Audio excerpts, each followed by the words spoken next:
The broadcast is now starting. All attendees are in listen-only mode.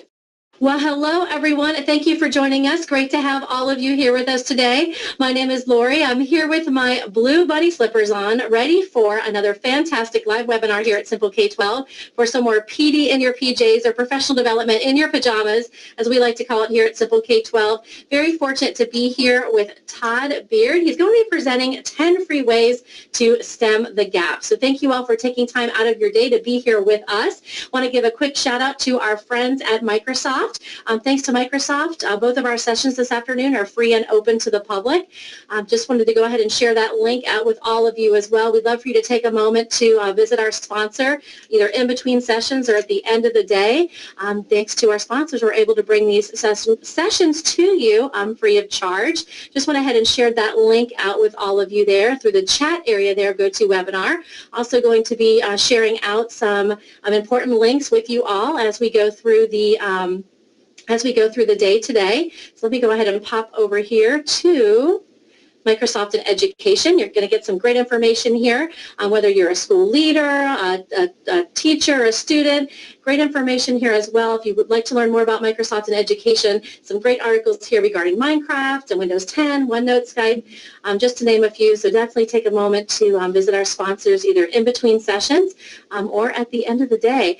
Also wanted to share out the link with all of you to our live back channel chat. Because GoToWebinar doesn't have a place for attendees to take notes and chat with one another, here at Simple K-12 we use a free web tool called the TitanPad, and it's great because you can open that link in a separate tab or window of your web browser, and then you can toggle back and forth in between the presentation today and the TitanPad. Now, once you open that link, no need to sign in. The sign-in button is in case you'd like to start your own TitanPad. However, there is a text box here in the upper right-hand corner. Feel free to type in your name. That way we know who we're chatting with. So if you see unnamed here, you just want to hop back up here to the top, type in your name. Feel free to choose your favorite color as well. And we take notes on the left-hand side of the screen. So right down here below Todd's contact information is where you're going to take notes collaboratively, and then chat on the right. So notes on the left, chat on the right. Great to see so many of you already joining in on that live back channel chat. 100% optional. Again, don't feel obligated to join in, but it is a lot of fun. I know as a teacher, one of my favorite parts of professional development has always been networking with fellow educators, and that's a great place to do that. Now, whether this is one of your first live webinars here with us at Simple K-12, if you're just getting started, or whether you've been here with us from the beginning, I'm just so happy to be here with each and every one of you today for our afternoon of learning and for Todd's presentation. And it looks like it is just about time for us to officially get started.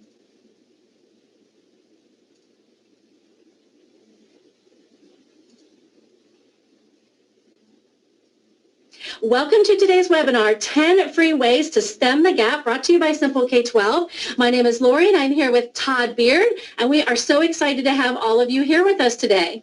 This webinar has been brought to you free today thanks to our sponsor, Microsoft, Education Empowered. When it comes to technology and education, your school needs more than a device or a service. Your school deserves a complete solution, and your end-to-end solution begins with Microsoft. Now, for those of you who are joining in live, I just went ahead and sent out a tweet from our Twitter account. You can feel free to retweet to your followers and invite them to attend today's session that is free and open to the public, thanks to our friends at Microsoft.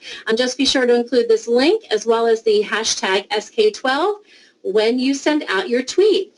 Once again, the live back channel chat, great place for you all as attendees. You can take notes and chat with one another. I went ahead and shared that link out through the chat area there of GoToWebinar, and I'll go ahead and resend that in just a couple of moments. And we will have some time for some live Q&A at the end of our session today with Todd. Feel free to submit your questions through that questions box of GoToWebinar. Now, it does tend to auto-collapse, but if you click on that orange arrow, the question box will open and you can type in your question. Now, a little bit about our presenter. Todd Beard has been an educator since 2001, working with students from kindergarten through adulthood. Now, he has experience leading education policy initiatives, coaching robotics teams, and organizing STEM camps. Todd is a Teach to Lead Ambassador, PBS Learning Media Innovative Educator, Michigan Educator Voice Fellow, Microsoft Innovative Educator Expert, and Microsoft Innovative Educator Fellow. Now, Todd has presented at numerous face-to-face and online Valley Conferences. Todd, we're so happy to have you here with us today. Thanks so much for joining us. Yeah, it's great to be back, and I'm really excited to talk about STEM. It really has been a passion of mine for years. Probably could say since the beginning. I was always drawn to science. I became a math and language arts major teacher because I figured that science is kind of just the culmination of math and science. So I'm really excited to talk to you guys because this is a really big problem, and if you've done the research or if you haven't, I'd like to tell you that there's about 2.1 million jobs in science, technology, engineering, and math that'll be available by the year 2020. Now, currently, we have a shortage of people that will have the education to fill these jobs, and we need to change that. We still have time, and there's things that we can do to encourage people to go into STEM jobs. So my first resource I want to talk about is in PowerPoint. A lot of you are using PowerPoint in your classes, and you're using it kind of as a way to send information to be able to present. I would like to show you a new way to kind of add on. So when you're in the PowerPoint program, and if you go up to the insert part, you'll see store right in the middle. And if you click on it and then click on education, you'll find so many amazing simulations. Simulations are a great way to teach science and a lot of other things. And here's one of the PHET interactive simulations from the University of Colorado Boulder. And as you can see, these HTML5 simulations, they'll run right in the PowerPoint. And so I could go in here and click on any one of these acid-based solutions, all the way down to graphing lines, gravity and force, Faraday's laws, all these really cool interactive simulations that help drive home the concepts. When you can see it in motion, when you can understand what's happening and be able to relate that to pictures and video and audio, that really helps make science fun, to kind of see that in these cool interactive educational simulations. Now, they aren't the only one. If you follow those steps in PowerPoint, you'll see these other add-ins that are available. And as you can see, you have STEM right here in front of you. You have everything you need for science, technology, engineering, and math to be able to add in. We got you got coding, you got science, math, everywhere, everything that you would need to kind of get these interactive simulations going right in your PowerPoint lessons. And students can make them too. The second free STEM opportunity I'd like to talk to you about is computational thinking.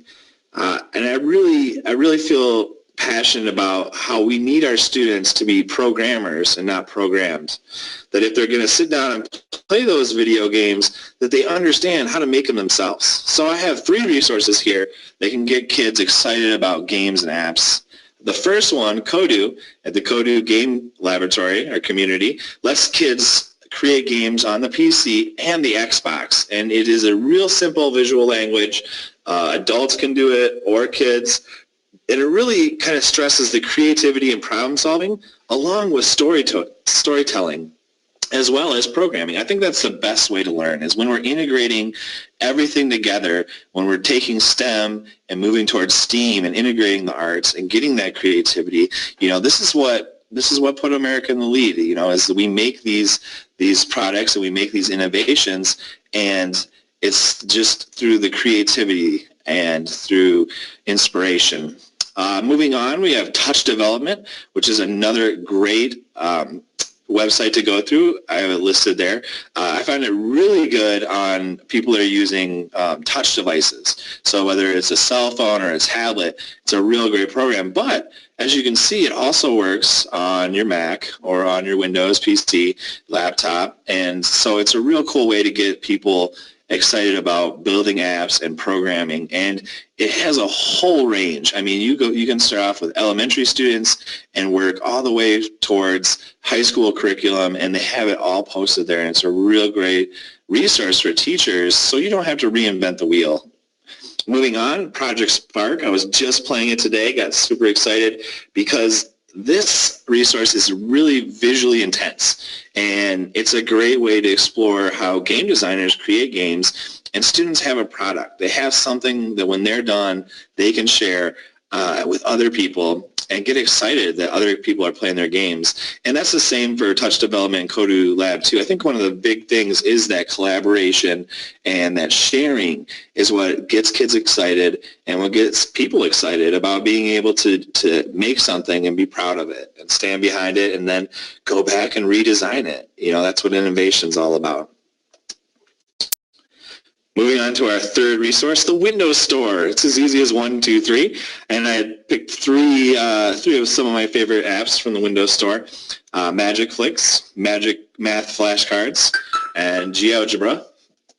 Now, each one of them is quite different, but I just wanted to highlight these three because with Magicflix you have some interactive videos. They're very engaging. You can kind of see the science in action, see the math in action, and that's so helpful when you're getting kids excited about STEM. In the math flashcards, you have a way to earn badges. So to kind of document how students doing those badges really help them feel empowered that that they're mastering these concepts and they're able to demonstrate and show. And with GeoGebra, it's super cool. It's got a great graphical interface to see these equations and what they look like and how they would interact together. And there's a lot more stuff to do on there. I could do a whole hour talking about these three programs and all the other stuff on the Windows Store.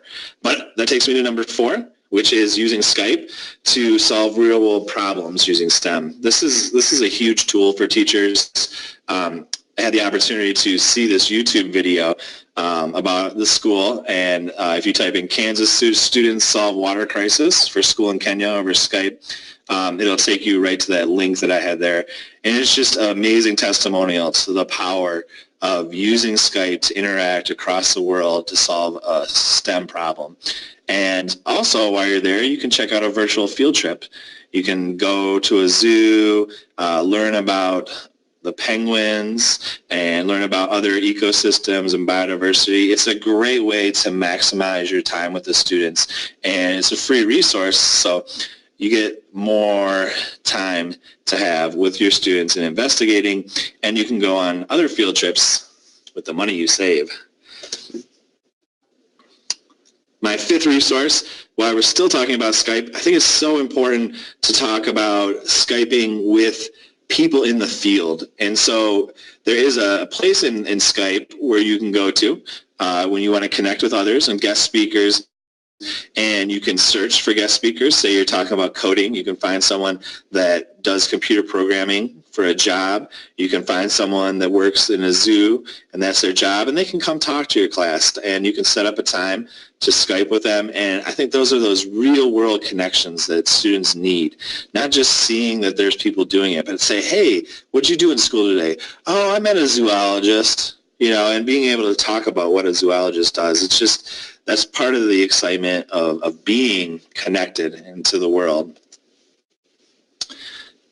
My 6th free tool got me thinking as I looked at this picture of Leonardo da Vinci and how he used his drawing and his words to be able to kind of convey these scientific principles. And one of the great science and art thinkers from our time, and thinking about how he used the two together to be able to kind of describe the world around him. And we can do that too. And so using tools like OneNote and digital inking combined with typing allows students to kind of diagram, to kind of explain the world around them, to be able to kind of engineer what's in their mind and put it out there so other people can see. And I used 2 examples that, aren't really thought of when we think about STEM. We think about, the graphic design and stuff and engineering, but what about, some of the other more creative kind of uses of engineering, as in like interior design or fashion design. These are great ways to kind of highlight how we use math in our everyday life. And it doesn't have to be the pure sciences, that it can be just something that gets kids excited about using math and science. Now, while I was thinking about inking, it brought me to one of my favorite digital inking math models is Fluid Math. Now, Fluid Math you can get in the Windows Store, and I use this chalkboard picture to remind me of how we used to do it, because now with Fluid Math, we can actually do these mathematical equations, with our digital inking, and we can actually turn them into simulations. So looking right here, we're talking about two cars, car A and car B, and as you can see, car A has a constant acceleration, or I'm sorry, a constant speed of ADT, that could be the speeder, and whereas car B could be the police car. You see the little police siren on top there, and he's waiting, and so thinking about when is that police car going to catch up with that speeder, and you can actually see the graph, and you can actually run this program to see the time at which the speeder and the police car actually meet when their speeds equal. So that's the time when that police car pulls up like right alongside, or you could see what speed the speeder would be going, where the cop would not be able to catch him in the time available. So this is a cool demonstration that I've seen done, and you can do too, to illustrate physics and other math concepts using kind of a simulation model versus just the pure graphical or numerical formats. Takes you to number 9, a really awesome 3D interactive app. Corinth is also in the Windows Store. Now, some of you have seen Corinth. You may be familiar with the tree one that's free, and you can actually zoom in there. I'm zooming into 2,543 times looking at this tree, and I can actually see microscopic living organism that lives on the tree, on the leaf. And so I can zoom out and zoom in and examine all the parts of the tree, and it's a really cool interactive 3D combined with all the learning on the side. So the students can read about what they're seeing, and they can actually go on these dream walks too that take them more in depth when they find something they're really excited about. Also, Corinth makes many other 3Ds. So I had this steam engine, so they can actually see how a steam engine works, and they can look and see the progression of the combustion engine and see where we're at now with the jet engines and stuff like that, and kind of go through a history too. So you're not just learning about the science and the math, you're getting a history of kind of how it all developed. And so that's what I really love about the Corinth app, is it's just so full of tidbits and facts and factoids and factinos, and you get to see it, and you can actually move your cursor or your finger across the screen to get at that different view, get that bird's eye view from above, or look at it from the side, or slow down the animation, or speed it up. And so kids really like doing that too. Takes me number 9, Office add-ons for Microsoft Word. Now, just like in PowerPoint, the same thing. We're going to go to Insert, and then we're going to go to the Store. You can see that there are all free here. You got GeoGebra, which I talked about earlier, Word to HTML, BBC Earth Enchanted, Graph Plotter, there's Corinth Classroom, and even an Office lesson planner, so that you can plan all these awesome STEM activities into your week. Takes me to my last free tool, and it is the most amazing, because you can actually integrate all the tools that I talked about into this tool, which is Office Mix for PowerPoint. So you go to mix.office.com to download the Office Mix on your tab, and now you can create your own interactive experiments and explanations and simulations. See, teachers are using the creation features in PowerPoint to create their own tutorials. So sometimes you have to string together a couple different resources that you found, and Mix just provides that great platform to do it with. And you can add in all of your audio and your video and links and inking and quizzes and games and simulations.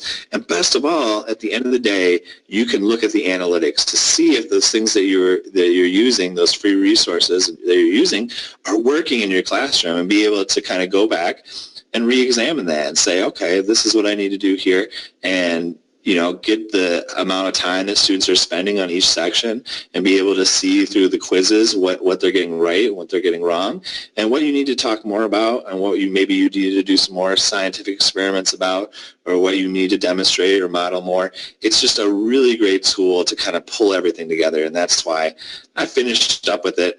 There were two that I really like watching. There is one that has a great they built in like an interactive game into the mix, so you can kind of test your knowledge. And then also you can make a real great one with Miss Tammy Dunbar, Dr. Dunbar there. She made a great one detailing her experiment. So these are great things to use for students if you're going to flip the classroom, or if you have students that were absent on the day of an experiment so that they can partake, or just to document what you're doing in class so that your students can go back and look at it and be able to think about that experiment and be able to remember the things that they were able to accomplish and what they learned and their hypothesis and how it proved correct or incorrect. So I wanted to thank you for sticking with me for 10 free STEM tools to stem the gap. And I want to make myself available if you have anything you'd like to tweet out to me or connect on Twitter. I'm Teacher Beard. And also you can email me at v-tobear@microsoft.com. Okay, great. Todd, thanks so much. We still have about 10 minutes left. So do you maybe have some bonus information that you can share with us, or maybe demo a couple of these tools that you shared with us today? Yeah, I'm going to go right in there. So I'll go back to what we were talking about in the beginning with these simulations. So as you can see, I'm in my PowerPoint right now, and we'll go over here. We'll try one of these. Beer's Law. So as you can see, I'm in the PowerPoint. You're watching this with me. And we're going to test Beer's Law in the lab. And so what we're talking about is pH, okay, acid or base. And so students would read through and be able to kind of check in the lab. Okay, so they can manipulate these kind of simulations and be able to kind of play. So as you can see, I can add I'm adding a solid drink mix to my solution. You have all these different choices to kind of go through. So you can pick, and that's what I like about it. So you could have, maybe you don't have these chemicals available to you, but through interactive simulations, you're able to kind of go through and use some stuff that may not be so safe to use in your classroom, so that students can get the idea of kind of how these things work. Okay, and then they can kind of retest their theories again and redo the simulation and try it over and over again to kind of retest their results. And let's see. And we'll go to another one.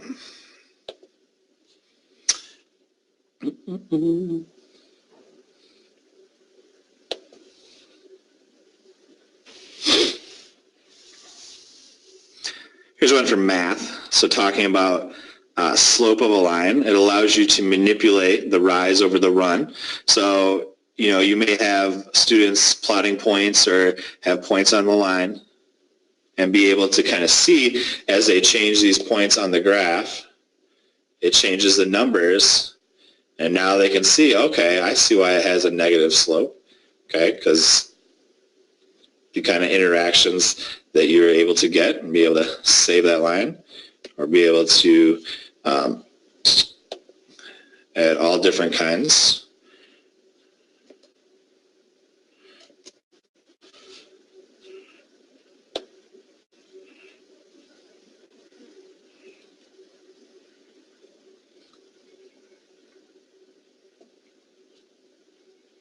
I'm going to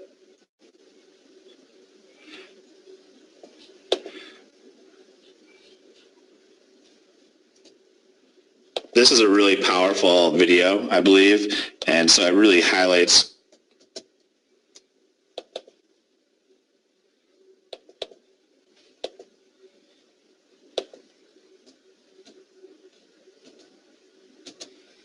kind of why we do STEM. the opportunity to be able to change the world, I think, is amazing, and that's why we need more people to go into these STEM.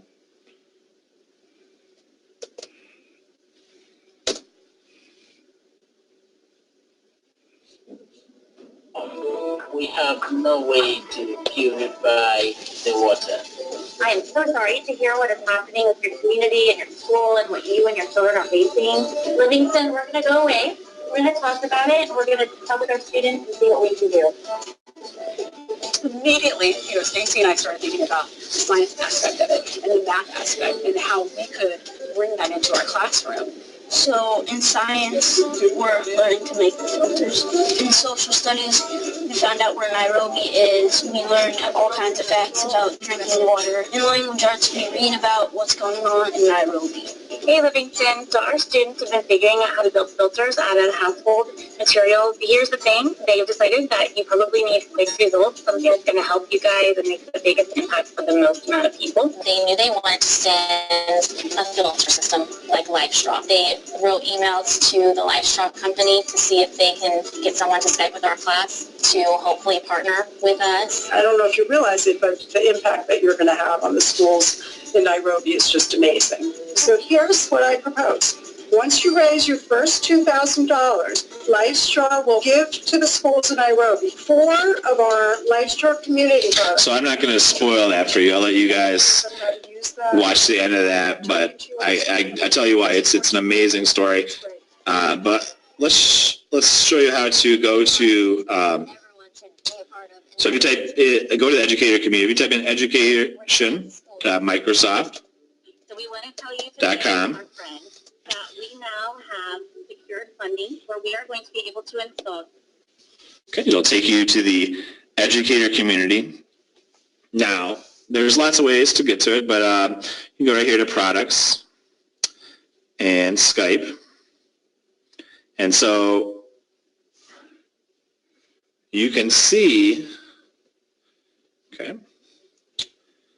talk about how to talk with a guest speaker. So I think I talked about how important this was, and you can see how it's done. Okay, so we're going to go over here to find a guest speaker. And we can search by subject, country, age range, and be able to kind of go through and talk about, okay, I want to talk to my class today about someone that works in science, or someone that works in technology, or someone that works in math, and kind of see, what they do as a job. So I can check all these. Okay, maybe gaming, definitely. Okay, and be able to apply the filters and see kind of people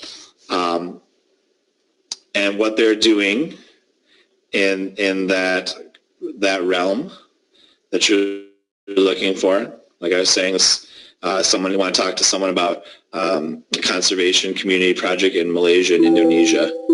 Kind of talk to students about the rainforest, and tropical ecosystems.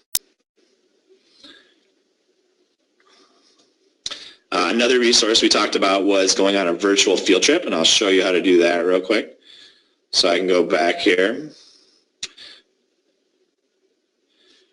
On a virtual field trip, you can browse through. And so these changed. There a lot of them are on here. Let's see. Heard about some great field trips to the zoo. Being able to here's another one from Kenya. I know my daughter loves sharks, so she would love to go on this amazing field trip.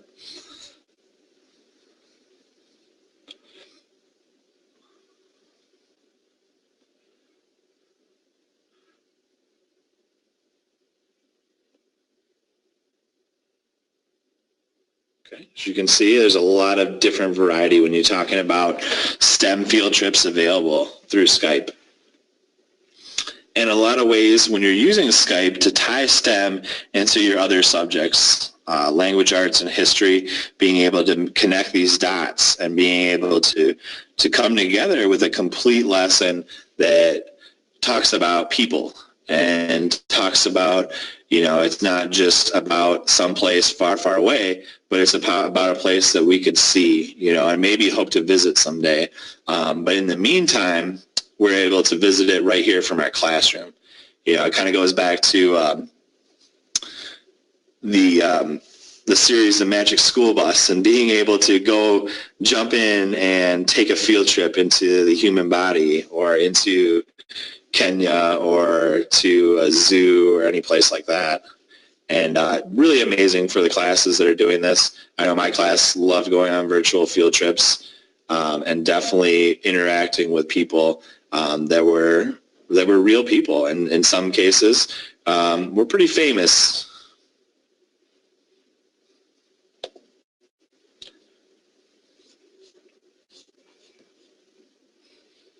Okay, great, Todd. I did have one question come in here for you. So before I pull the screen back, question came in from Colleen. She said there was a slide that had 3 programs listed. Could you show that slide again so I can get a screenshot? Yes. So those 3, we're talking about math, and the math programs that I was talking about were all a little different. And so in the first one, these are more video-based, but I think that's very important in learning, talking about Magic Flicks. It's available in the Windows Store. And being able to have those videos. You're watching, you're soaking it in. The next 2 are more demonstration apps, and they're also available in the Windows Store. With the math flashcards, the students are doing those skills and drills, which is important. A lot of us, when we talk about being able to do math, it's that practice, that constant practice, and we can't forget about that. Yes, we do have calculators, and we do have machines to be able to do those calculations, but it is so important for students to know their facts and to be able to know their addition and subtraction tables and their multiplication tables, because in everyday life we're using mental math. And I think as teachers, we have to prepare students to do those problems in their head, to be able to figure out how much percent off is and how much tax is going to be, and be able to add those numbers up. And the last one, GeoGebra. I've heard so many great things from high school math teachers talking about the ability to kind of demonstrate and use GeoGebra in their class to kind of get the students to understand these complex functions and equations that they're solving, and then how they relate to the real world. And I think that's so important when we talk about math, that it's not just problems on a page, but also real-world applications. Fluid math was the last one that I could talk about for an hour, but that's another one available in the Windows Store. Okay, great. Todd, thank you so much for a wonderful presentation. I'll give you just a couple of moments to catch your breath, and then we'll take some Q&A from our attendees. So if you do have a question for Todd, please feel free to submit it now through that questions box of GoToWebinar. We'll try to answer as many of those questions as we can. This webinar has been brought to you free today thanks to our sponsor, Microsoft Education Empowered. When it comes to technology and education,